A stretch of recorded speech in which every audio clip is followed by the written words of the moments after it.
mga kapatid sa mga kapatid sa pananampalataya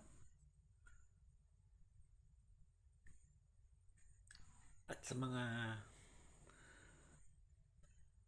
religious sectors na laganap sa buong daigdig.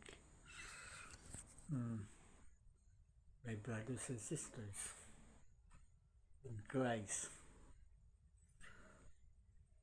maging tapat po tayo sa pananaliksik ng tunay na templo ng Diyos, ng ating Panginoon.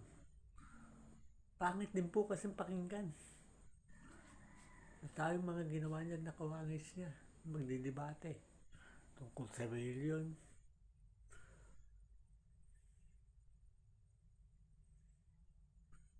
denominasyon, sapagkat alam naman natin pare-parehas ang wika ng ating Panginoon mismo. Ng kanyang panahunan dito sa lupa. O mga anak ko, madami pong maglilip. O sa mga anak ko, mga tigasunod ko, madaming maglilipanang pupwetang bulaan at reliyon at denominasyon pagdating ng panahon. Ngunit inyong isaalang-alang na ang tunay na templo ay ang aking tunay na templo ay ang inyong mga katawan. Mismo pong ang Panginoon ang nagwika niyan sa kanyang banal na aklat. Kaya po, wala pong silbi ang ating ginagawa ng ibang sekta na patama sa ibang sekta o reliyon. Mga kapatid kay Yesu Kristo, isipin po natin ang kanyang wika upang tayo po nagkaisa sa pagsunod at pagsamba sa kanya. Ang religious sectors po, mga sekta po,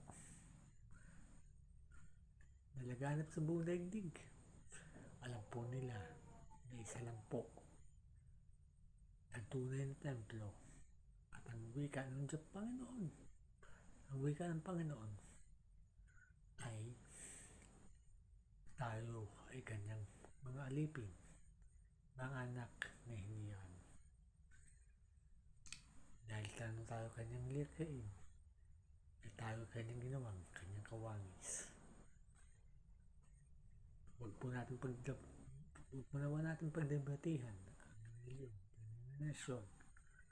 At sa mga ibang sekta naman po, huwag po naman ninyo sabihin na kayo lang po ang maliligtas. Di po porket kaanib sa inyo, sasabihin nyo maliligtas kayo. At alam po natin na walang totoong sekta. Ang totoong pong sekta ay siya lamang po ang ating mahal Panginoon.